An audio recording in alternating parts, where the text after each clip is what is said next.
Welcome into another episode of the Lazy Bros podcast. We're your hosts, Logan and Luke Lazarchik. Today, October 10th, recapping week 5, looking at week 6.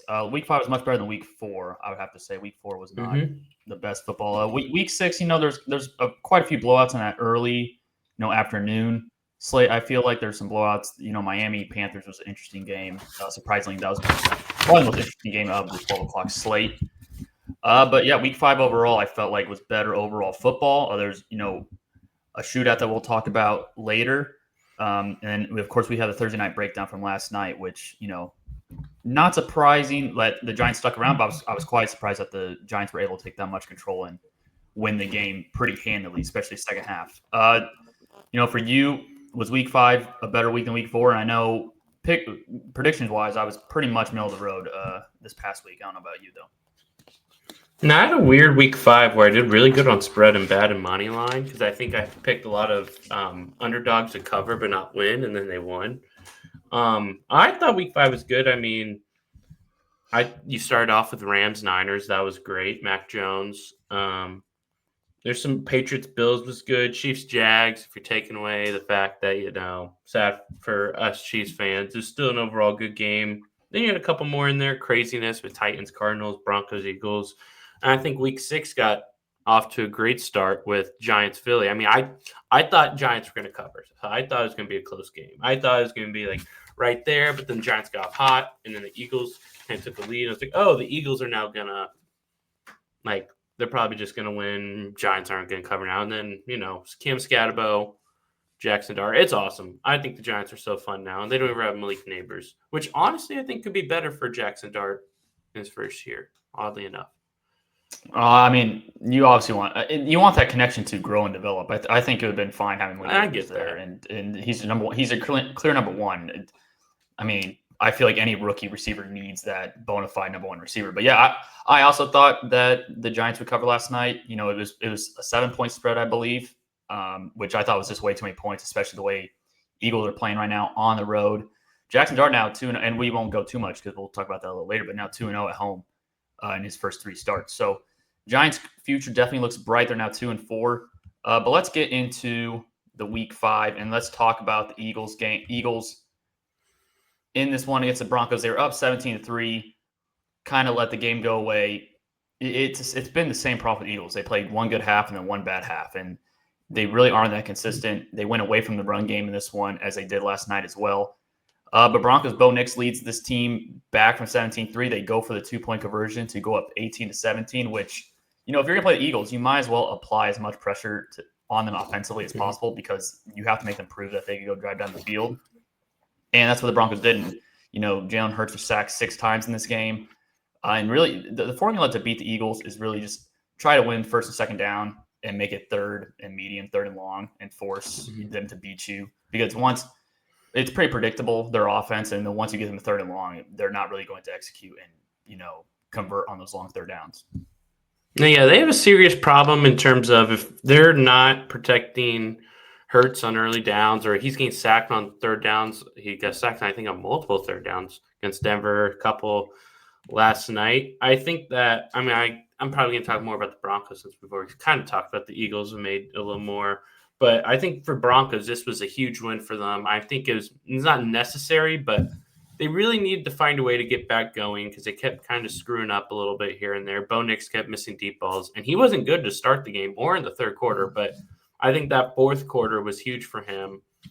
And I'm not saying he's now all of a sudden going to play great all the time, but he needed that to kind of just get in there, get some rhythm. And so now, especially with the Chargers losing and Chiefs losing, I'm looking at the Broncos like they have a nice opportunity here to kind of take the division or take a good hold on the division. Raiders aren't going to compete in it. They're just not good. Chargers with their injuries, they can lose to anyone at this point with how their line's playing. And then the Chiefs, they blow a game like that. That's not usual. So for the Broncos, I think that was a really good game. And Nick, they're probably going to have back-to-back depoys, and it's going to be different players.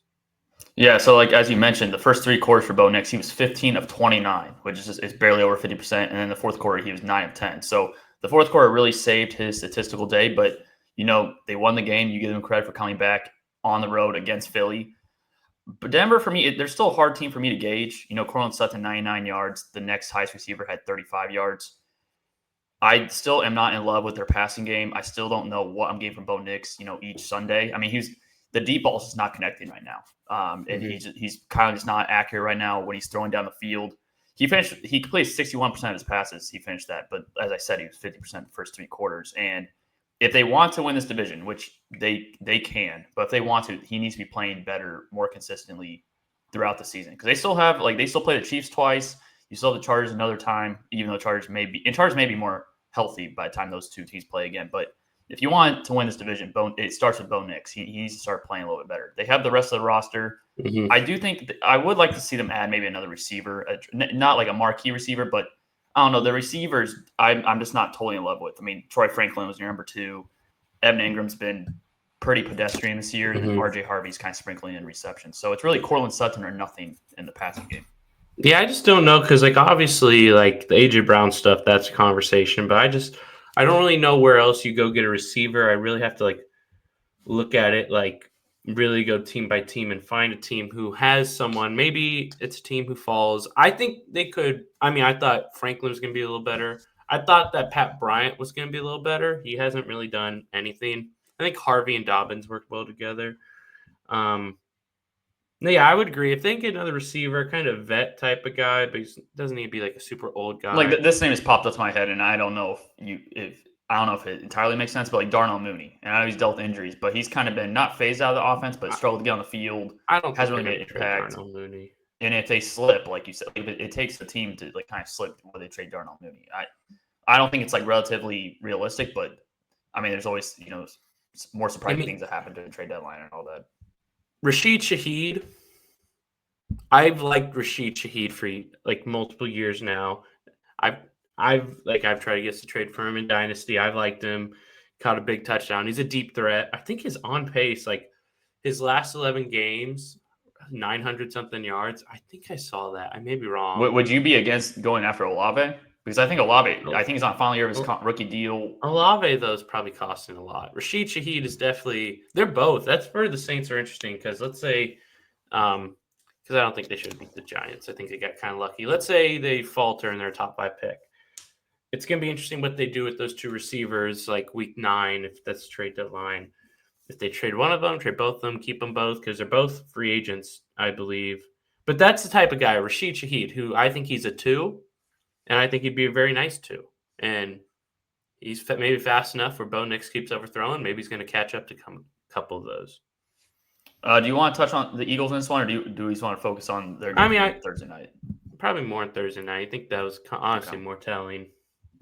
Yeah. And like I said, Eagles, I think it's pretty worrisome. And we'll talk about that a little later. Let's move to a much more fun game, the Bucs in Seattle.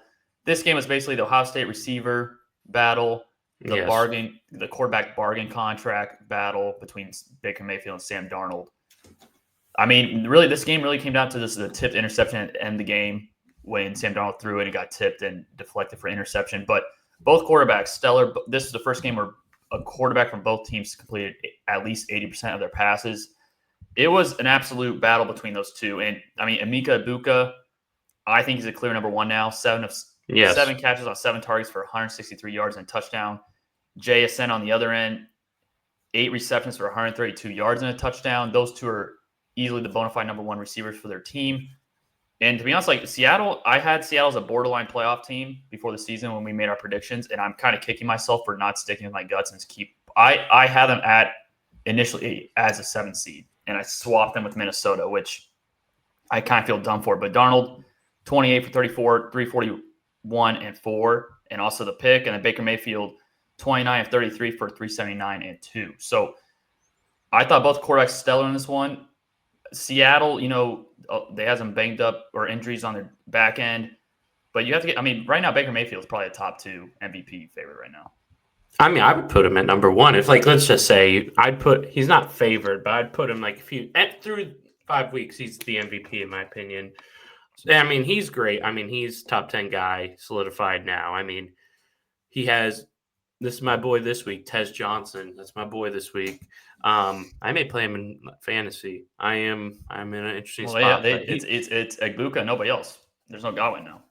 Yeah, it's Ibuka, Sterling, and Tez, and I may play Tez in fantasy. I'm looking into stuff, but he's great. I think just like he solidified it. He's not really getting help. The team's hurt. Defense is not good. And I feel like that's it's just like he's just so good right now. I mean, Evans hurt, Godwin hurt. When they get everyone back, they're going to be so good. And just because I even think their defense is hurt, and like I think the Tampa may be the best drafters in football. I think they may be the best. They just don't miss. I remember we were like, that Ibuka pick was stupid. And I was just like, oh my gosh. I didn't think it was stupid per se. No. But for dynasty reasons, I'm like, and I wish he went like I went somewhere else. I never said it was stupid. Like I thought it was stupid. I thought it was stupid because seriously, I thought it was stupid where they re-signed Chris Godwin. That's why I thought it was dumb. Well, yeah, but they already re-signed Chris Godwin at that point. I know, like that's the factor, but it's also I just thought they should never re-sign Chris Godwin. And if you draft a receiver, it makes a lot more sense. McMillan, he was a rookie last year, very productive, but now he's hurt. Mike Evans, Mike Evans, older receiver, like he's at the end of his career. I didn't necessarily hate the pick for dynasty and fantasy reasons. I just wish he went somewhere else. But this is turning out. It's. I mean, I'm not talking about it. I'm just saying in general. Like I thought, like you need some defense. Which even though like Jacob Parrish with K-State. He's played well I think he's been a little hurt, but he's been good when he's played. But I still at the time I was like, there's so many other needs. But I mean, it's looking like that's like they know what they're doing. I like Ibuka as my favorite receiver out of the draft, but still I was like, that's like you just didn't need him. But so what they're doing is great. And then Seattle's side, again, I don't love their defense.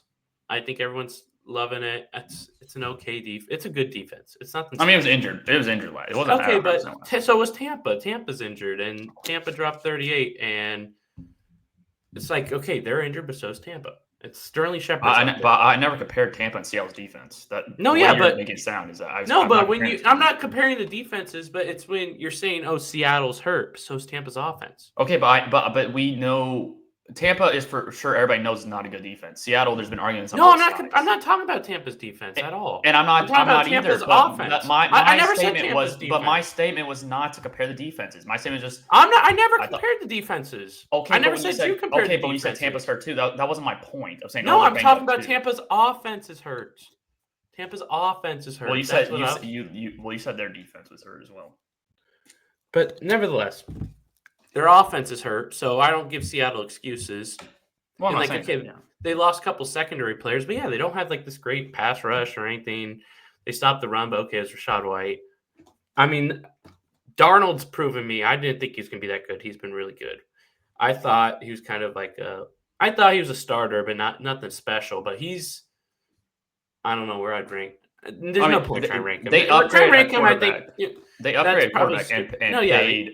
And they're paying less for a better quarterback, which I was always a proponent of that move. But Darnold, he's really good right now. I mean, yeah, he's good. And like the thing is, like, we'll see if and when they make the playoffs what he does. Because again, it could be like last year where regular season he's really good, and then playoffs who knows. But you have to give him credit for going to a different system for a second consecutive year, and he's succeeding. And maybe that Kubiak system, he definitely strives in that type of system. So. That's why I kind of like the fit. And yeah, Seattle, I think right now, and I should have had it before the season because I originally did, but I think right now I would have them as a playoff team. I'd have to go over it. I don't know yet because I like Niners and Rams. I still like the NFC North teams. I feel like it's really just going to be luck, drop of a hat, who doesn't get hurt in week 14. Or who you're playing week 18, like, or do you have an easy opponent to try? Like, yeah, it's going to be. I don't even know how I'd pick the NFC playoffs right now because the Niners are hurt, but then they're going to get healthy, and the Rams could be 5-0, and the Vikings, if their O line gets healthy, then they're going to be completely different. Vikings have been hurt the whole season, so I don't know where they are, and then Tampa, and then the Falcons. Well, the thing for the Vikings, I just don't know. Giants and Cowboys and what I think the whole NFC East has at least a puncher's chance at the. I think it's the only teams I can pick. Carolina's not making it. I don't care. Saints aren't making it. Cardinals just aren't making it. I think Vikings. could make it. But like right now, for me at least, I can't confidently say that they have a quarterback on that roster you feel confident. Like I don't know if they have a good quarterback on the roster. I agree. I agree. But still, if they have competent quarterback play, they're going to be – and they get healthy because they're so hurt. And they get healthy. One of their offensive linemen went on IR, I believe. Yeah, that hurt. Smith, I believe. Was it Brain Smith that went on there? Or is he still – or am I getting mixed up with the team? It was one of the two. But, yeah, they have some injury issues. And that's like if they're just hurt all year, they can miss the playoffs because of that. But, yeah, Seahawks, interesting. I still don't – the defense is like – I honestly think that may hold them back because I'm liking what the offense is doing. And the defense, they have some nice talent, but I don't love it. Tampa, and this is the last statement I just want to make before we move on to the next game. But Tampa, all 4 of their wins are comeback victories. So it's just like that's also very tough. But like you said, they're going to get healthy. I don't know if Chris Godwin. I don't know. They said it's a different area of his fibula that is keeping him. He's already been announced out this week. I don't think Chris Godwin's really going to make an impact on the team this year. I do think they said he's not going to serve on the IR. I don't think that's a non-guarantee. I think he could be on the IR. He's already week to week. That's why I was just so puzzled by the Godwin sign. You gave him $20 million a year, and you just didn't know if he was going to. He's an older player he's already had a torn ACL, and then that injury he broke his ankle and fractured his leg. Like it's like, yeah. I was very puzzled by that signing. But it could not matter. I mean, honestly, if I'm them, I'm like, we'll hold you out till week 12, 13, 14. Let's just get you in the playoffs. Like, I don't mind Mike Evans, and then I have Ibuka on my fantasy team. I am completely fine with these. Sterling Shepard, Tez Johnson looks good. So, yeah, if I'm them, there's no need to rush him. Yeah. Next game, and I don't know if you really want to talk about this game a lot, but I thought it was an interesting game from the weekend. Commanders versus the Chargers. The first quarter and a half, the Chargers had control of this game, and then it was classic Chargers mode. They had multiple holding penalties that reverted third down conversions. They had, a punt return for a touchdown that got called back for roughing the kicker. A fumble by Quinn Johnson when the team was driving to go up 17-0. Offensive line, more injuries. Mekhi Becton hurt. Trey Pipkins got hurt. It really feels like the Chargers – Omarion Hampton got hurt. He's now on the IR. It really feels like they just can't really get out of the way, health-wise. Everybody's falling. And Justin Herbert's taking way too many hits, and I wanted them to lean on the run game in this one, and they didn't really lean on it, and now they can't really afford to lean on it going forward without Hampton. No, yeah, they're a mess. They get hurt. They're getting unlucky while charging it up at the same time. It's always a thing with the Chargers. They just screw stuff up, and they have bad luck. I mean, yeah, just on their end, I think Herbert probably needs to start getting it out of his hands faster. I feel like he's. Did you see his stat? Like he has right now, his average time to throw is 2.5 seconds. No, yeah, but he needs to adjust a little bit. He's good enough, and he has good enough weapons where he can get people the ball early and let them try to do some things. So I think he needs to work on that. I don't know how they'll run the ball. They do play Miami, who can't stop the run. We just saw Rico Dowdle get 200 yards. So, I mean, they're in a tough spot. But in Washington's side, I have no idea how I feel about Washington, but they're hurt too. Their whole offense is hurt. They got Jacory going, which is good for me. But getting Jacory going is good. Debo had a good game. Once they get everyone back, I mean, they're good too. I mean, MC is pretty solid. I mean, Philly, no matter what, they're still 4-2 and they still are talented. Washington still has Daniels and is making some things work. Cowboys' offense is great, and then the Giants are getting it together. So it's a fun NFC East. I wouldn't hate watching NFC East games. Probably preferably without the Eagles, though. Yeah.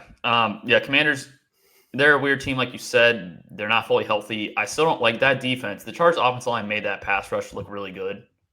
And that pass rush is not that great at all of a unit. And that's why I think it's so worrisome for the Chargers. But the Chargers still have very winnable games. They just have to survive and try to win as many games as possible and keep afloat until Joe Alt comes back. And maybe that steadies the ship a little bit along the offensive line. But, it's a high ankle sprain for offensive linemen. Who knows how long he's out. I don't know. Like I said, I don't really love their roster defensively. I think it's a very well-coached unit. But you kind of look – they just trade for Owe from Baltimore. He's not a world beater at, pass rusher. Khalil Mack's way out of his prime. They don't really have that go-to pass rusher that can wreck a game. And it kind of showed in this game too. Once Commanders kind of took control up front, they just ran down their throats, and then Jane Daniels could escape the pocket and create yards with his feet. So Chargers, I think, have a lot of issues right now. I do think they have a very winnable game that we'll talk about here shortly this week. But yeah, from going 3-0, if you told them that they won all their divisional games, the first 3 games, I think the Chargers fans would be feeling really good about their chances of winning that division. And then you drop 2 games against NFC East opponents that you probably should beat, especially Giants with the rookie quarterback starting. But yeah, the offensive line for me is the main culprit of why the Chargers are slipping so far in the last couple weeks. Next game, Sunday Night Football. The Patriots upset the Bills 23-20. I was very impressed with Drake May. The stat line's not going to show it because he had 0 touchdowns. I think he had 242 yards passing, something along those lines. But I mean, he made throws all over the field on key situations, especially to Stephon Diggs in a revenge game in Buffalo. And for the Bills, I still think that they're too dependent on Josh Allen. They'll be there at the end of the season. I think it's a collision course between them and potentially the Chiefs at the end. I think Chiefs kind of figure things out. But for me, when I watch the Bills, it's still too overly dependent on Josh Allen at times. No, yeah, they still have. I mean, that's why Allen's probably still favored to win MVP because he's going to still have these performances where he does a lot. He wasn't great Sunday. I think Drake May outplayed him. That Drake May performance was spectacular. That was so good. I mean, he is. See, that's why I still like him the best out of that class. Maybe actually still have Daniels ahead just because for the moment, May has to still earn that. But I like him more than Caleb and all the rest. And the Patriots are a team, they can mess around. I mean, Diggs is real. Of course, I cut Diggs right before he started going off. So that's nice. But they really got something going. I mean, I guess Ramondre Stevenson works. He when he doesn't fumble, he's actually playing well, oddly enough. Yeah, but he fumbles every week. No, I know. It's wild. I know he does that. It's just, but when he doesn't fumble, it's good. He's playing well, and then he fumbles. And Mike Vrabel's trusting him. But their defense is good. I mean, they just got Gonzalez back. I think he's already re-hurt, though. But they got something going. I think the Patriots, I think I picked them to make the playoffs, and I feel pretty good about that. I think they could make playoffs. I still don't know how I feel about their roster, really. But, the AFC is really falling apart. Bengals, out of it. Baltimore, if they lose this week, they're 1-5, probably out of it. AFC East, I mean, Miami and the Jets combined, I think they're 1-9. They're not going to do. Yeah, they're not. AFC West, anything. The Raiders aren't going to do anything. I still think the Chargers could make the playoffs, but they're falling apart right now. The AFC, a lot of teams are falling apart, and it could pave a pathway for the Patriots to sneak into the playoffs. As I would probably say a 7 seed. 6 seed's probably their ceiling, but I'd probably say most likely a 7 seed. But they have Drake May. The defense is really good. I think they forced 3 or 4 turnovers against the Bills in this game. Gave Josh Allen problems. So I think they could sneak in as a playoff team. I do think they're most likely a one-and-done team in the playoffs unless they play a Pittsburgh Steelers, which I think Steelers could be hosting a playoff game. Who knows? They could win that division, and I think that is a very winnable game for the Patriots in that scenario. But, yeah, I do like what the Patriots have. They're another team I wouldn't mind seeing if they add a weapon. I think if this A.J. Brown stuff kind of blows up, do they go after A.J. Brown? I mean, they have the money. You have a young quarterback. Do they potentially go after A.J. Brown? I don't know because I know A.J. Brown grew up Patriots fan. People always talk about that, but it's like Stephon Diggs is kind of a guy, and let's say he's just okay, Diggs is still 1, which I knew it, and I should have cut him. Nice idiot. But do you really is Diggs gonna be wait? I mean, because Brown's better. Who else in that pass catching unit do you? Yeah, but it's about do you want 2 1s and then you're dealing with that whole mess and here's the thing. I don't balance that out. I think Stephon Diggs is more at this point in his career, and I think he played great in this game. But I do think Are you listening to me? Yeah, I'm listening. Okay. Okay, you have 2 headphones. Okay. I think the revenge factor kind of not saying he can't have that type of performance, but I think he had extra motivation to perform well in that game. But he had 100 yards week before. Yeah, I know, but I wouldn't view him as a number 1. I would say he's a solid number 2. And if I can go get A.J. Brown to give Drake May another weapon, and you are challenging for a playoff spot, I say why not? Unless it's they want a first. But I just think we always talk about players getting traded. Oh, you have to give up multiple firsts, or you have to give up first. I just don't think. I think it'd be a second and a fourth or something. I don't think players are that. No, especially the way the Eagles are using him. He was good last night, but he's not really making an impact right now. And I don't I'll talk about it here shortly. I don't think it's his fault. but that is what the case to be right now in Philly. No, but I mean, but mine's more about you're messing with stuff when you add someone like AJ Brown. Like honestly, AJ Brown hypothetically more a fit Pittsburgh because I think DK Metcalf's been good, but I think we all know Metcalf. You just said Diggs is different. Diggs is different. But and the thing is Rodgers DK, too. Okay, that's fine, but you're also paying DK $30 million. I don't agree with that at all. But you're paying Diggs 20 something. It's like $8 million. Yeah, but it's literally like it's the way it's structured is a 1-year deal. Yeah, but they're probably if he has a great connection with Drake May, they're not cutting him. They're keeping him. DK is locked up there. No, I know, but you have Rodgers, and they're different. Patriots have this long-term thing they're building. Rodgers isn't playing. I don't think he's playing that great, but Rodgers is holding down the fort. And maybe let Rodgers have a second guy now. What? Here's the thing: DK's averaging like 5 targets a game. If it's something along those lines, like he's not getting a lot of targets. If AJ Brown's pissed about what he's getting at Philly right now, he will not be happy in Pittsburgh with another number 1 receiver wanting target.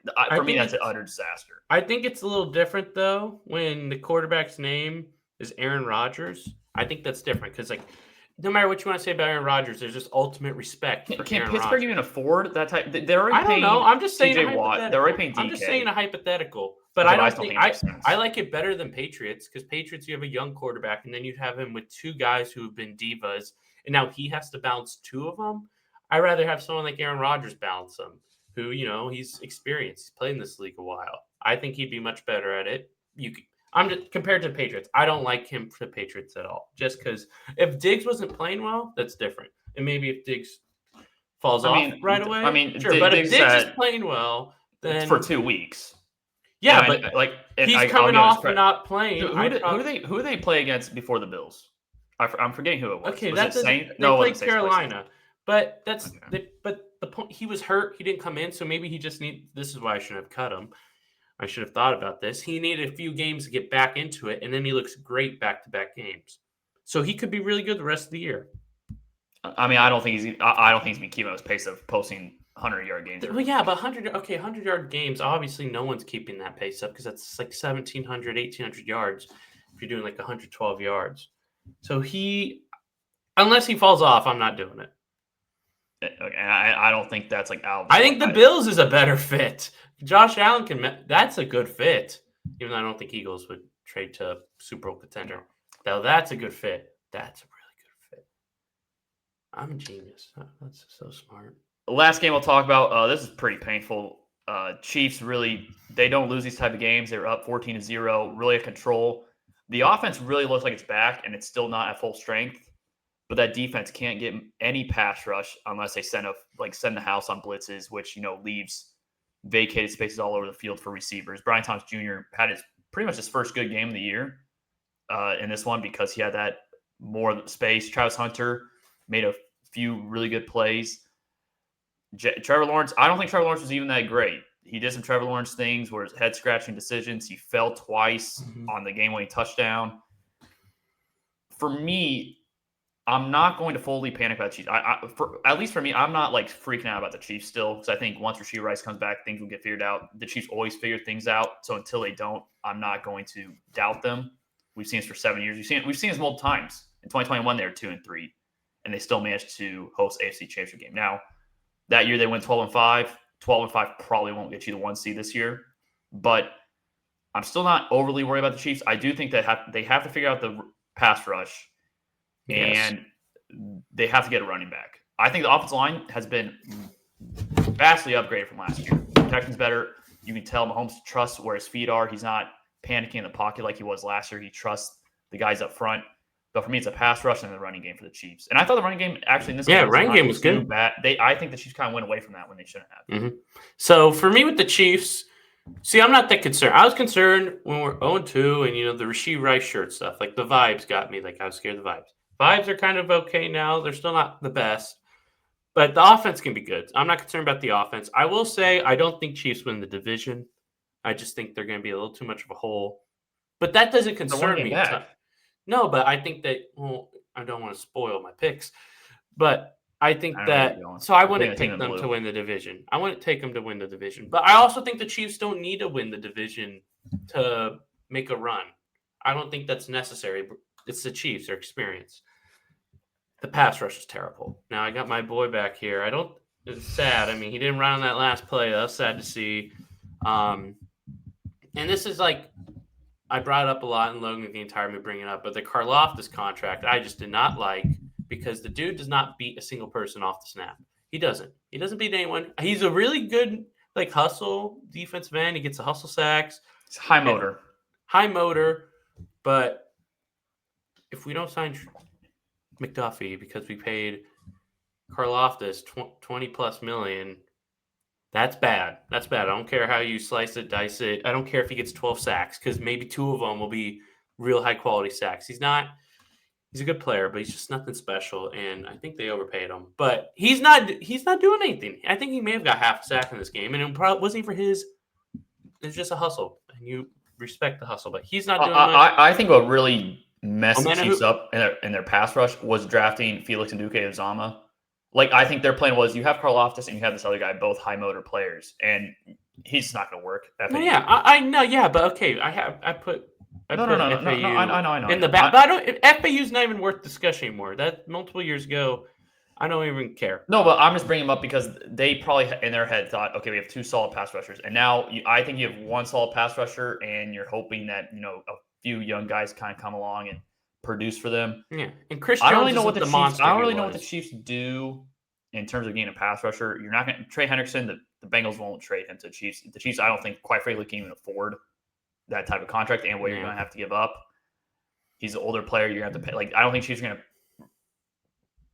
trade for a 1-year rental that's expensive and aging. Yeah, and Bradley Chubb's playing well. The Dolphins suck. I think the Giants, if they win, they're not trading anyone. I think maybe if they fell apart, maybe you could snag it. But like for Giants, they're not trading Abdul Carter. It'd be Thibodeau. Well, exactly. But I just don't know if they would do that. Well, yeah, but what's wild about the Giants? I think what's good about the Giants is Brian Burns has 7 sacks.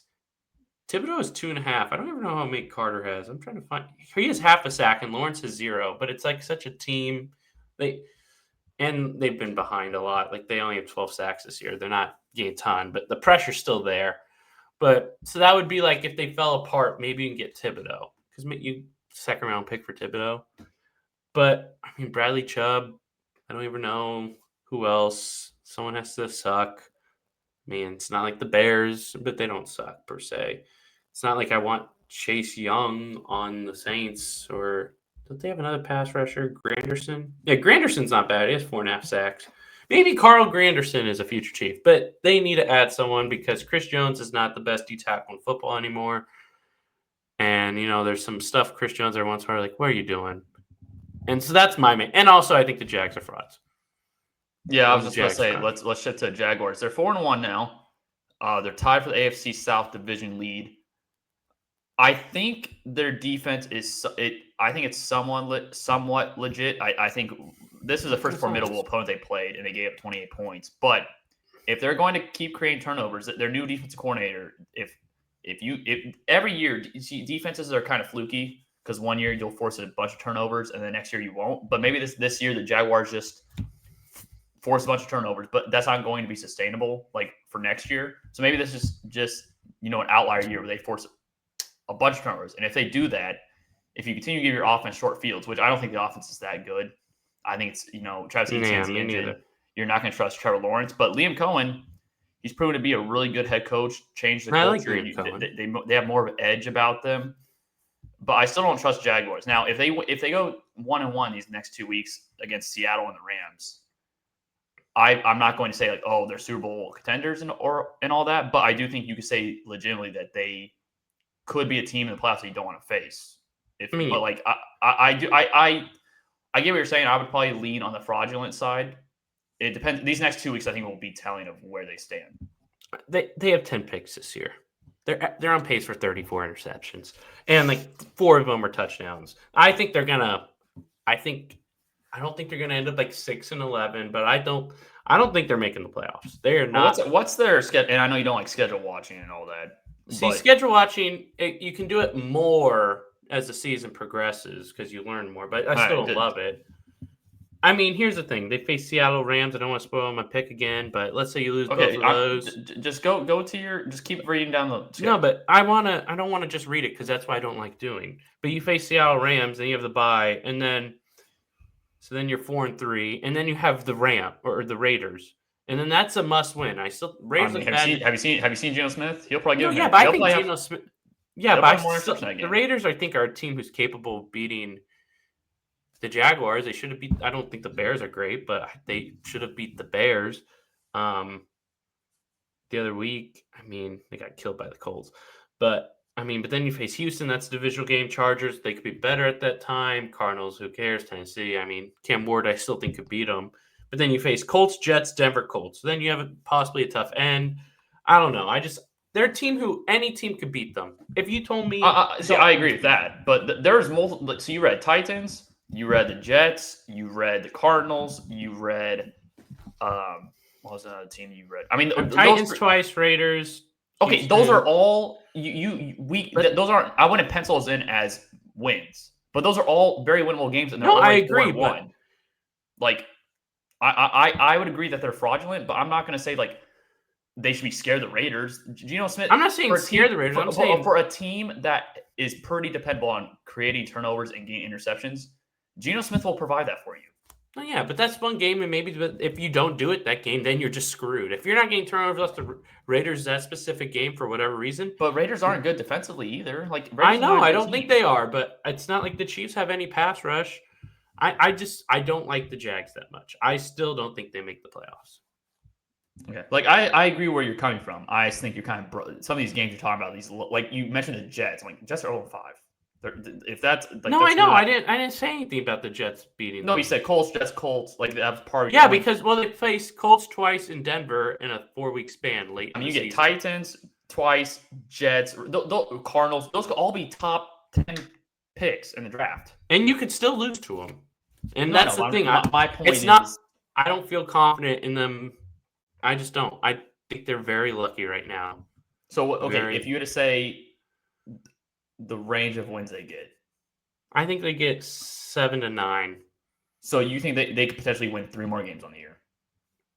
Yeah, they can go 3. I just kind of find that hard to believe at this point. I don't think they go 3. They could go on a sputter. I don't think they go 3-9 the rest of the way. I don't. With that schedule, I don't see that. 3-9, is that what it'd be? Or would it be? Yeah, no, they're 4-1. Yeah, well, maybe 3-9. Yeah, it would be. I think it's possible. I think it's teams ebb and flow. That's also why I don't like schedule watching, because you could look at a season like, they faced the Jags, but let's say they do end up 8-9 or 7-10. But they faced them early when they were playing good, had luck, but then Jags late were really bad. No, I get that. Yeah, and I'm predicting a big change. All right. All I'm saying. Let's now move to Week 6, Thursday Night Football. Giants, they did anything they wanted in this game. Jalen Carter didn't play. And Jalen Carter's absence in this game, I saw a report, they kind of leaned to just keep him out because of the field, which I don't blame him for doing that. But this is another game where a defense doesn't have their defensive tackle, and it kind of shows. Ravens didn't have Matt Chris Jones in the past when he's been out. It shows for the Chiefs. Jalen Carter not out. That defense looks very bad. And Quinton Mitchell also got hurt in this one as well. But this game kind of showed how important defensive tackle. That was one of my takeaways. It's defensive tackles are becoming more and more apparent to success for especially if you have a star defensive tackle. That too. But I also think that if you look at those teams, there's not depth on the. If last year Jalen Carter missed games, the Eagles' defensive line had so much depth it didn't matter. The depth is gone. They lost Milton Williams, who's been really good for the Patriots. People don't talk about that. They lost Brandon Graham. They lost Josh Sweat. That's 3 players. What's his name is hurt. Nolan Smith is hurt. They're hurt. They're hurt, and they've lost players. And they're just – so I think that's a big thing with the Eagles. They don't have depth. That's what made their defense so great. It wasn't how – I don't think their front four was this much more talented than the best top talented front four. It's that they brought in a second swarm that was 80% of the first swarm. And the first swarm is still top 10. And it's just it was really good. So I think that's the thing. Obviously, their offense. I think Hurts is not playing great. I always give him some benefit of the doubt, but he's not playing great right now. And I don't want to start. I don't want to start a full on. I'm still talking. I don't think the play calling's good right now either. I don't think the line's playing fantastic. But I think Hurts is a little part of that. But Barkley had his first good game of yards per carry, but I mean, take away his 2 first carries for like 30-something yards. So I literally think it's everywhere. And A.J. Brown's being toxic too. No matter what you want to say, I still think he is. There's problems all around. But in the end, they're still 4-2, so they can still fix it. But they do have serious problems where I think you got to change stuff schematically and in the locker room. So I'd be a proponent for trading A.J. Brown for like a lesser receiver. Here's the thing, man. And I don't want to start. He's right. You already know what I'm going to say. Like, I already know you already know what I'm going to say. Yeah. But this is now 3 years I've watched the problems with the offense. Like, it was 3 years ago. They started 10-1. They then went through a disaster spell where they lost 6 or 7 games. The offense couldn't do anything. That was with the coordinator that many people didn't believe in, Brian Johnson. He ends up moving on. Okay, that's fair. The OC, not great. You then get Kellen Moore, who everybody in the league knows is a good play caller. He had success in Chargers. He went to Philly. He now has a head coaching job. The offense for the Saints actually looks pretty decent. There were spells last year, especially midway through the season into the playoffs, where the offense did not look good. Okay, so that's 2 years. Okay, Kellen Moore moves on. You get another OC. It's the same issues. There's a common denominator in all this. And I know people are going to say, the OC and all that. And that could be true. Play calling could be bad. Schematics could be bad. But I've watched now for 2.5 years now. It's the same thing with the passing game looks inept. There's no excuse for it. You have A.J. Brown, Devontae Smith, an elite offensive line. You have Saquon. You have Dallas Goedert. What's the excuse other than bad play calling? But it's been the same. It's been the same thing. He hasn't been great for 3 years now. And last night, everybody praises his deep ball. He misses a wide open Devontae Smith. And I sent you a tweet earlier today. His deep ball through the season. If his only strength is deep pass, or that's a main thing that stands out is his deep pass, and he's not connecting on that. He checks the ball down. What does he do? I don't think he's that great of a processor. That's just me. I don't think he's that great. Yes, he won a Super Bowl. Yes, I've heard this. If all the quarterbacks you want to obsess with are Jalen Hurts, and that's where your huge obsession is, I think that it's not. But it isn't Logan. It's what you love when Jalen Hurts. No, what is bad on their offense? Offensive line. No, I agree. But that's my point. Is like there's no excuses to be this bad in that. No, I agree. But there's games where they have 0 points second half. There's games where he has 0 completions in the second half. I understand. I understand, but it's a lot to do. There's a lot more quarterbacks to complain about. To obsess over the guy who his 2 Super Bowl performances, both of them, Mahomes hasn't had a game as good as either of Jalen Hurts' Super Bowls in the Super Bowl. And Mahomes has been clutching the Super Bowl. But those Super Bowls, he also, especially the second one, he was untouched the entire game. A lot of quarterbacks do. Okay, untouched, blah blah. He's still great. If you want to asteriskize every single performance, but I just know that yes, I think Jalen Hurts, he's worthy of criticism right now. But the obsession of criticizing Jalen Hurts right now, when no one after the Super Bowl except a few people were like, "Yo, he's top 5." I think most people knew he wasn't. He's not a top 5 guy. He's had 2 great Super Bowls, and he's not playing well. And I agree, he deserves criticism. But to go on a whole soliloquy about Jalen Hurts, because that, you know why I'm doing it? Because 2 weeks ago I brought it up. You're like, I don't want to hear it. They're winning games. Well, now they've lost 2 straight. Yeah, no, What's and the argument I now? just said that. I didn't make an argument. Did you just hear my point? I'm saying it's worthy of criticism, but he's not worth the soliloquy. Because we did this a couple of years ago, and then he had a great Super Bowl. I think he's someone where. I think he's a better playoff performer than a regular season performer, and he kind of gets you through it. And that's why I've never considered him like this top 5 guy. You're saying top 5. Is he top 10? Yeah, playoffs factor in. He's top 10. Yes, he is top. Okay, 10. Here's and I don't. This is one last point. So like years ago, Russell Wilson goes to 2 Super Bowls. Everybody says he's this great quarterback. Kind of proven he had a lot of pieces around him. And then he fell, and once his mobility went, he fell off a cliff. I think Jalen Hurts could, but Jalen Hurts he has no weaknesses on his team offensively, except Jalen Hurts He could. I'm not saying that he's gonna move once his mobility's gone. He's still gonna be good. I'm just talking about the now. Once his mobility's gone, yeah, I don't like him that much. But that's not the point. And Russell Wilson, I still think was a top guy. I think he still had years. Those last years of Seattle defense was bad. He still got him to playoffs. He didn't win anything big, but he still got him there, and he still played well. So I don't think that's the same. Also, Russell Wilson has a Super Bowl as good as either of Hurts's. That's true. But I also think Russell Wilson never had as great of an offensive line. He never had the weapons that Jalen Hurts has at his disposal.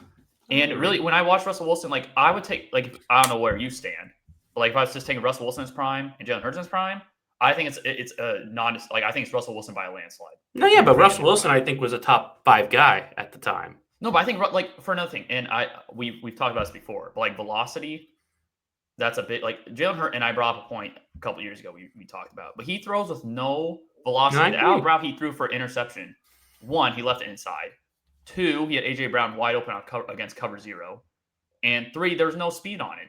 So the play had no chance once he threw it and left it inside because there's no velocity on it. No, yeah, I agree. He wasn't great. Game, no velocity, and I don't think he processes well.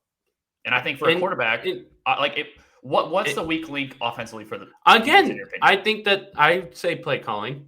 But again, I'm not giving him excuses, Logan. You keep acting like I'm giving excuses. I'm just saying he's not worth all this. Oh, this Jalen Hurts. Every week I bring up how he's bad, or I don't like how he's every single week. That he's not every week he's been bad. It's been 5 weeks. But when every week, but 6. No, but there's weeks where we ignore players who are bad. Week it's like, oh, Jalen Hurts wasn't that great. Jalen Hurts wasn't that great. Jalen Hurts wasn't that great. Jalen Hurts wasn't that great. He wasn't that great. I don't think it's worth it for the guy who just has 2 insane Super. And now if he falls off a year next year, or like next year, it's just like he's bad. That doesn't change what he did in a 3-year span, where at times he had a really good offense in the regular season, and he had 2 great Super. It doesn't change what happened. Now I think that he's not playing well, and like he has to pick it up, but it's just not worth all of this. It's not worth all of it. There's so many more interesting topics than Jalen Hurts discussion in football that are much more interesting than, oh, this guy has some issues. Like, oh yeah, he just has 2 great Super Bowl performances. It's not like they're better than Eli. People like Eli, and I like Eli because I think that it deserves credit. And you give the Super Bowl like a year, he's still top 10 because it wasn't like he just won like Trent Dilfer. No, he was great in it. He's great 2 years prior to that. So, and that's why like Kyle Shanahan, people give him slack. You give Kyle Shanahan credit because he went to 2 Super Bowls. He was right there twice. It's the same concept. I think Shanahan's a better coach than Hurts' quarterback. I just don't think it's worth the huge discussion at the moment. Now, if they fall to 4 and 5, and say, okay, he may be done, but that doesn't take away what he did the previous years. What's their next 3 weeks? I'm curious about their next 3 weeks. I don't want like a grand discussion. I'm just kind of curious of who they have coming up on the schedule. I don't know if they have. I think they have a bye coming up here shortly. Hey man, that'll be good for them. Vikings, Giants, bye, Packers. Yeah, they have a tough, and then Lions. So they have a tough little thing. He gets to prove himself here. He gets a really good opportunity to, and we'll see what he does there. Again, I don't think he's because I feel like can you read those 4 real quick again? It's Vikings, Giants, bye, Packers, Lions. You know what's weird? And I'm not saying that they're the worst team in this bunch, but the Vikings actually may be the easiest matchup of those. Well, yeah, they're so hurt. They're so hurt. But again, I think we've talked about Hurts every single week.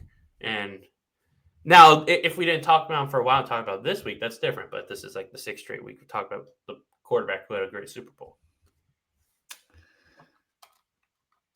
Sure. Do you want to move to our I'm just saying there's a lot more interesting things in football than Jalen Hurts. He's not in my top 20 most interesting things. There's like 10 more quarterbacks who I'd rather talk about than Jalen Hurts. Do you want to move into our... yeah, let's move. All right, let's move into... Jalen Hurts stuff is boring me. I don't need to hear it all the time. Well, the George Karlaftis stuff bores me. Well, yeah, but we're Chiefs fans. That's different. That's terrible. Let's move into week 6. We have another London game. I wish they would give us better match, especially people in England. Can we give them better football games, please? Let's give them Mahomes, Allen. Like, can we stop saying the Browns and the Jets over and the Jaguars over to London, please? You know, I know Jags have like a 10-year contract to play in London, I feel like. But Broncos, Jets. Broncos, we mentioned they had a comeback win over Philly. The Jets fall to 0-5. Broncos minus 7.5 in this game. This feels like this could be another slaughter. Yeah, Broncos covering. I mean, I think they got a huge win. They got some momentum. The Jets got slaughtered. Give me Broncos minus 7.5. Yeah, I think this is kind of I haven't been overly impressed with Bo Nix, but I do think this is a game where he could play, end-to-end really good game. The Jets defense, ironically and kind of surprisingly, their defense is very bad despite hiring Aaron Glenn, who was a really good defensive coordinator for the Lions last year. That side of the ball just is not meshing. Justin Fields, he doesn't really process. It's Garrett Wilson, Mason Taylor, and Breece Hall. That's their offense, and there's already Breece Hall's already answering questions about being traded and all that, and he's having to shut those rumors down. But I think once those discussions start happening within the media, it's inevitable he's going to be traded. And I think right now there's just too much noise going on in New York. So I agree with you. I have Broncos minus 7.5, and they'll probably dominate this game defensively as well. Next game, Cardinals versus the Colts. This is another one I feel like could be an ugly game. Colts averaging more than 30 points at home this season. They're coming off a 40-6 win against the Raiders. Cardinals are in the ballpark of the Raiders' skill level. Kyler Murray's dealing with a foot injury. Not sure how healthy he's going to be. Cardinals are coming off a really embarrassing loss to Panthers, and that could carry over into this one. Is this another blowout game on the schedule? Yeah. See, if I talked about Kyler Murray like how you do Hurts, I think that'd be more because Kyler Murray hasn't done anything. Well, yes. I'm sick and tired of Kyler Murray just watching him. But yeah, Colts minus 7 with or without Kyler. Honestly, I may like them to cover a little more with. It's weird. I have Trey McBride in the league. And for the Cardinals, I would feel more confident with Jacoby Brissett out there than Kyler. Yeah, because he can more easily see him, and yeah. Yeah. I also have Colts winning this game and covering. I don't really think it's going to be that competitive a game. And I think Cardinals have to clean shop. I think head coach has to go. Their offense coordinator clearly has to go. Mm-hmm. He's a terrible play caller. There's no creativity. You've heard multiple players talk about that. Colts win this one. I do think they're using Marvin Harrison better. They're pretty terrible at this point. But yeah.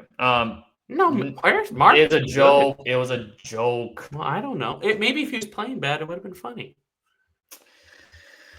Next game, Chargers at the Dolphins. Chargers, came coming off a really bad loss where they were up 10-0, gave up 27 unanswered points. They're down multiple offensive linemen again. The Dolphins gave up a 17-point lead to the Panthers on the road. Chargers are favored by 4.5 in this game.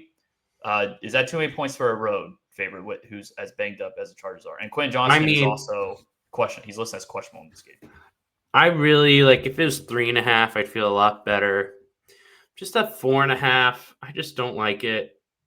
So I don't feel strong about Dolphins covering, but I would pick Dolphins to cover. I'm still gonna go with Chargers money line. If they lose the Dolphins, then it's mayhem if you lose to this team. And I think Herbert's gonna be good enough not to do it. But Dolphins, I just think they're gonna stick around. I think they're gonna stick around. I don't know if it covers 4.5, but Chargers win, Dolphins cover. Yeah, so I know I was overly confident on the Chargers last week, and to be honest with you, if Quinn Johnson doesn't fumble that ball, I think my opinion of that game is pretty validated. They're pretty dominant. They probably go up 17-0. You can argue that, yeah. Dolphins, I don't know how you can pick the Dolphins to win this game. I don't think they're going to cover this line. They blew a 17-0 lead to Bryce Young and the Panthers last week and gave up 200 rushing yards. They're very lucky that Omari Hampton is hurt, because even with the banged-up offensive line, I think Omari Hampton would go off in this game, rushing-wise, against this defense. They just gave up 200 yards to Daddle. I'm going to take Chargers and the points. I know right now I'm 3 for 3 on picking favorites and them to cover. But Dolphins really, I'll take the coaching matchup. I'll take the coaching on Chargers. I'll take the quarterback on the Chargers. I'll take the defense of the Chargers over the Dolphins defense. So, and I think Tua is pretty predictable to defend. He's very easy to defend him at this point. No Tyreek. Take away the middle of the field, which I think the Chargers and Minter realize that. They're well aware of that. I think Chargers win this game. I think I don't know if it's a blowout, but I do think they cover the 4.5. Next game, Patriots at the Saints. Patriots are favored by 3.5. The Saints now back-to-back weeks, they face a team who had a really good upset the previous week. Mm-hmm. Do the Saints replicate what they did last week and pull off an upset? See, I feel like this is such a trap, even though think the Patriots good. I think the Saints shouldn't have even won. It's like 3.5. That's it. Well, I'm still taking Patriots 3.5. I mean, they're just like they just beat the Bills. Drake May looked great. Patriots shouldn't have lost the Steelers. They had a ton of turnovers. Probably shouldn't have lost Raiders. They were just bad. Should have lost that game. But yes, Patriots minus 3.5. And if they don't win, they don't win. But it's like just like I couldn't imagine them losing at the same time. Yeah, this one was the first one where I kind of felt eerie about taking a team favored and then to cover. But I agree. I think Patriots cover this game. Could there be a letdown spot? I think potentially. I think right now the Saints, every week you're going to see teams kind of play. They could play the worst game. Like we saw 2 weeks ago. Bills played their worst game of the year against the Saints at that point of their season, where they only won by, I think they pulled away late, 12. but I mean, yeah, they won by 12, but Saints had the ball in the red zone down by 2, and Chris Olave throws an interception. I do think the Saints are a team that a lot of opponents are going to overlook and kind of think that they're going to get an easy win. But I agree. I think the Patriots cover this line. But would I be shocked if Patriots win and Saints cover? I would not. But I'm going to take the Patriots and the points. Next game, and I'm kind of shocked by this line. I think this is a lot of points. Browns at the Steelers. Steelers 6-point favorites. Steelers coming off a bye, so they have more time to prepare for this game. Do the Browns have potential to upset the Steelers with that defense? I think so, and I'm taking Browns to win. I took Browns to win last week against the Vikings. They should have won. Oddly enough, the defense choked. But I think Dylan Gabriel, he's nothing special. But they say like he's just such a great processor. He doesn't make mistakes twice. And so I think he's going to be, and I don't like Pittsburgh's defense. Cleveland's running the ball well. I think it's going to be I honestly think this is going to be kind of a good game. Not like anything crazy where it's like, this was a great game, but I think it'll be like close, like 23-20, kind of interesting at the end. Give me Browns. Give me Browns to win and cover, or cover and win, I should say. Well, if they win, they cover. Yes, that's why I said cover and win. But you could just say win. Well, yeah, but I think when a team is underdog and you say cover and win, you can say cover and win, but you can't say win and cover. And I said win and cover the first time, but then I say cover and win. But you could say win. No, I understand. We know your point. I've heard the phrase cover and win plenty of times. I also the Browns win this game. I think Steelers are very overly dependent on DK Metcalf taking 80-yard house calls on slants to the house. I don't think that's sustainable. And I think Browns, if I'm the Browns, I'm zeroing in on DK Metcalf. And I think that pass rush is going to give Aaron Rodgers problems all day. And I know we talked about the Vikings that, when the Steelers played the Vikings, they were going to do that same thing. But Browns are much more healthier. They have Myles Garrett, who's an absolute star. He could wreck a complete game. So for me, the Steelers are like your Jaguars, and I agree with you on the Jaguars. I don't love the Steelers either. No, but still, like, are the Steelers gonna be 4-1? Are we gonna be living in a world of Rodgers? I fully get your point. Like they're the old defense. I think, and Quishon Junkins, we had a discussion before the year, him or Travion, like long term. Junkins right now looks clearly like the better running back, and maybe that once Henderson gets more opportunity, that could flip. But Junkins looks like an absolute stud at running back right now.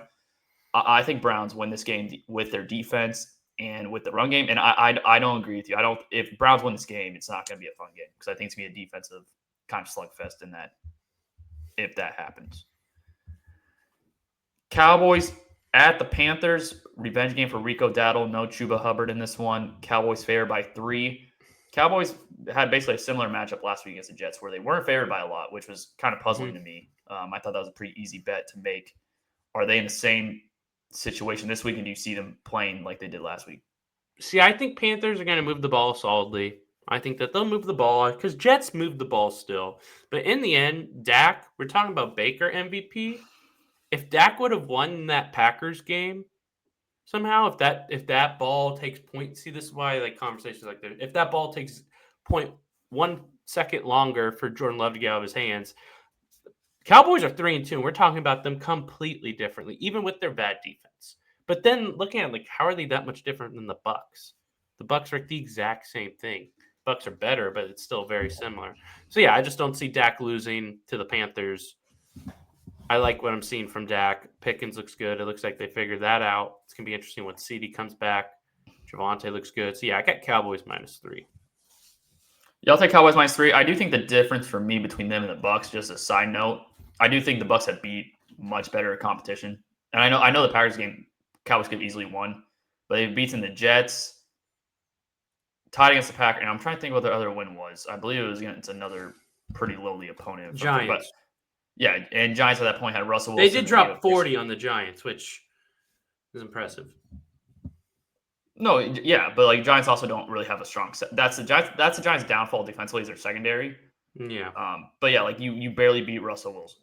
So I Russell Wilson was great that game. See, I don't like that either because Russell Wilson played great. He played great that game. That's why every week's different. You barely beat Russell Wilson, but Russell Wilson played great. Yeah, and then but that was Russell Wilson's only good game, and then Wilson but literally the next week got benched. But let's not act like Russell Wilson didn't throw a couple just dots. He was dotting it up. No, that's true, but it's also. But that's why I just don't overall like Russell Wilson was good that week. It happens. Bad players have good weeks, so I get the point. Beat the Giants, but Russell Wilson was good that week. I don't care what people say. He threw dots. Absolutely. Yeah, I'll take Cowboys and the points as well. Bryce Young, if you go down 17-0 against the Cowboys, they won't be like the Dolphins and stop scoring. I think Dolphins had 17 points in the first quarter, right? And then they didn't score until like the fourth quarter. Is that what it was? Yeah, something like that. Well, based on how you've been talking, I'm pretty sure I know where you're going this one. Seattle at Jacksonville. Jacksonville -1. Seattle 3-2. Jaguars 4-1. Jaguars coming off. As much as we kind of want to brush over Jaguars, that is a statement win for them, in my opinion. Now, will it carry over? It is. Who knows? But Jaguars favored by 1, basically a pick 'em at home against Seattle. You're picking Seattle. They're gonna kill them. They're gonna kill them. I'm serious. Like double-digit win. Wow, that's my prediction. Are you gonna bet that? Are you gonna do that spread? I should just make that a by itself like $3 bet. But I just like them. I like them. Sam Darnold's playing well again. I don't love the defense, but this is not a team where you need a great defense. If you get okay pass rush, you're going to do well. I think their pass rush is probably right now better than the Chiefs' pass rush. I think they're going to win, and I think Sam Darnold's going to have a great game. I think he's going to have a great game. Yeah, you already know where I stand on Seattle. I really like Seattle. I think against you, I think Seattle does have a good defense. I know we differ on that opinion, but I do think it's a good defense, and I think really Trevor Lawrence, he will put the ball in harm's way. And this Seattle's defense, where they may not have the best pass rush, and even though statistics do say that they get to the quarterback without blitzing that much, like they have the third least blitz rate in the league, and they still get to the pass rusher, proving that their front four can create pressure on the quarterback. But I think Trevor Lawrence is going to put the ball in harm's way. Chiefs had multiple opportunities to catch. They had one interception that shouldn't have counted, and they had two that one counted that shouldn't have, and the other one didn't count because pass interference. But they also dropped one as well in that game late in the second quarter. I think Seattle's a very opportunistic defense, and I think that they're going to take advantage of Trevor Lawrence. And I think Sam Darnold does. I think there's double digits. That's an interesting take, but I do think Seattle wins this one. And I don't think it's how healthy, because wasn't it Nick? What's his name? Imawari. Yeah, is he playing? I'll have to look. I haven't seen. I know. I don't care, but if they're playing, I feel better about it. That's my whole. Yeah. Man, another game where Lamar just got ruled out officially. I mean, it was pretty inevitable he wasn't going to play. Rams -7.5 at the Ravens. Ravens suck. Yeah, I mean, they just gave up 44 to Houston. So that's Rams -7, and Rams just had they had an extended break, and they had a pretty heartbreaking loss too. Yes, they're gonna. This is gonna be also going to be double digits, not nearly as bold. Double digit. That's not bold at all. The lines. I know. That's why I just said. I'll take Ravens -7.5 or Rams -7.5 as well. I think it's pretty easy. Titans at the Raiders. The Raiders are 4-point favorites in this game. Titans coming off a win that they shouldn't have, and Raiders just coming off a 34-point loss to the Colts. I mean, it's an interesting game. I think both these teams will probably be top 5 picks when all said and done. I think this is very interesting. I'm picking Raiders to win, but I'm really 50-50 on it, so I'm taking the Titans to cover. I think Raiders will bounce back. I think Geno Smith should have a better game. I think Genty should have a good game.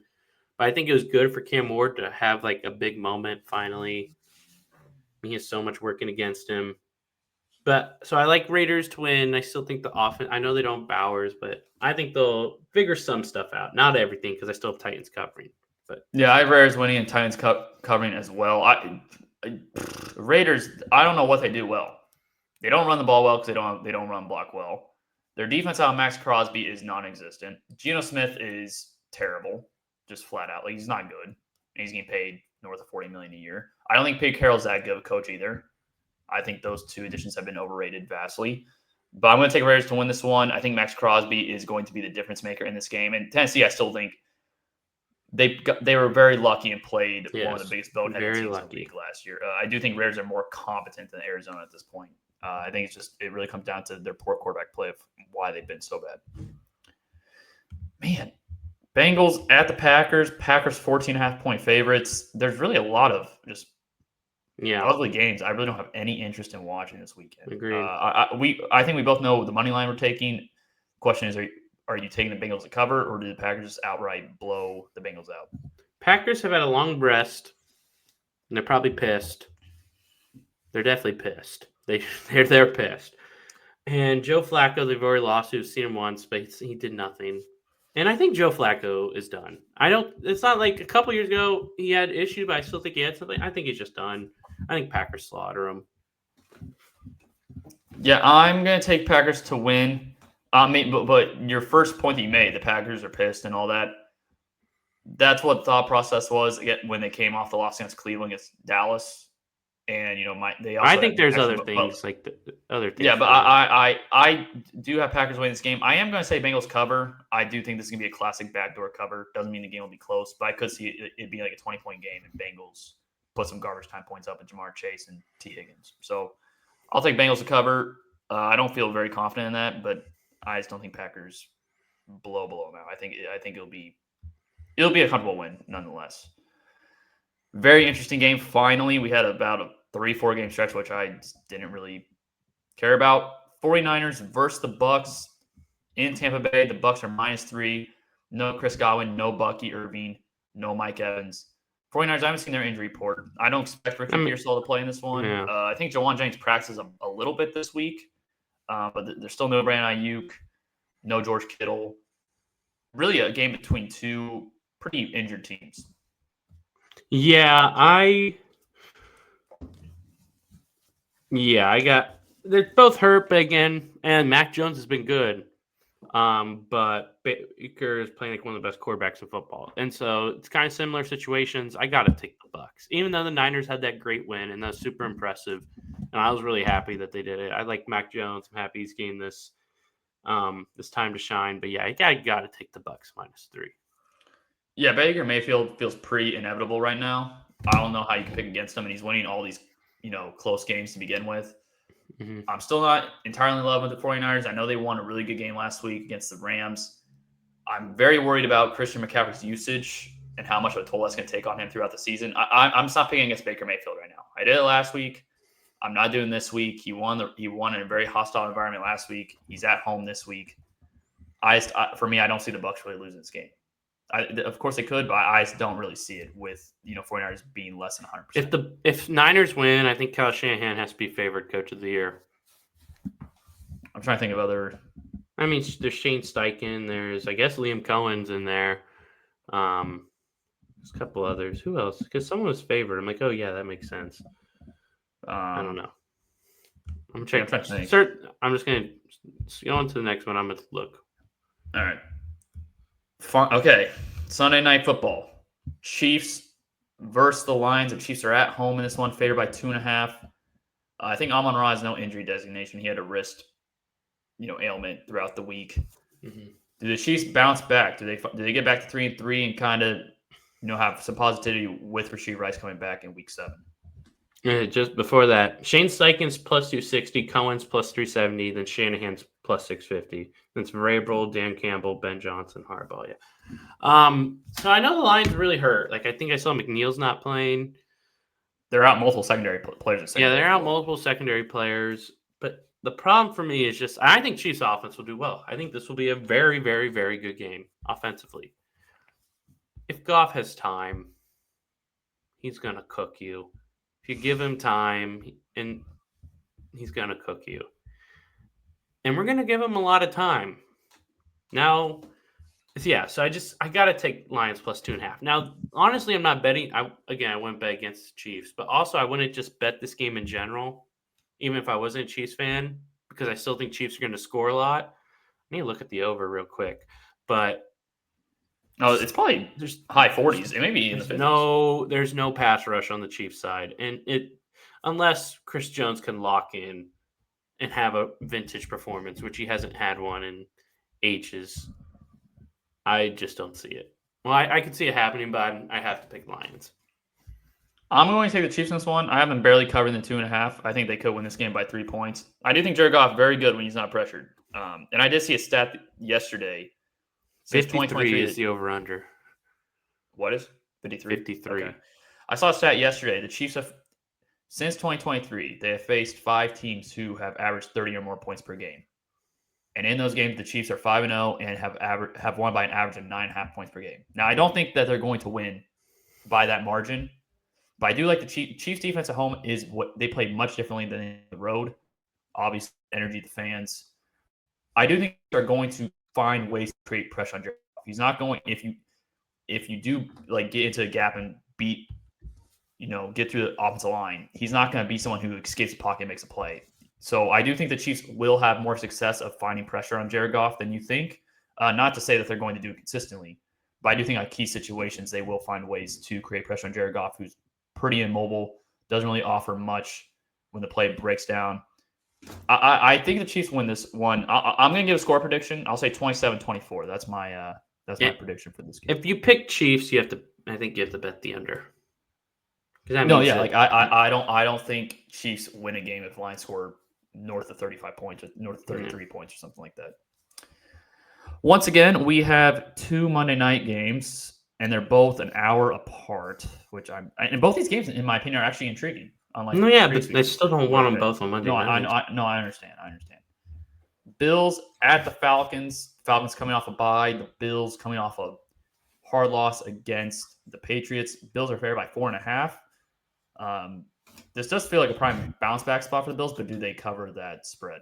See, I feel like this can be the second best. I think the best game is Chiefs-Lions. I do think this is the second best game of the week.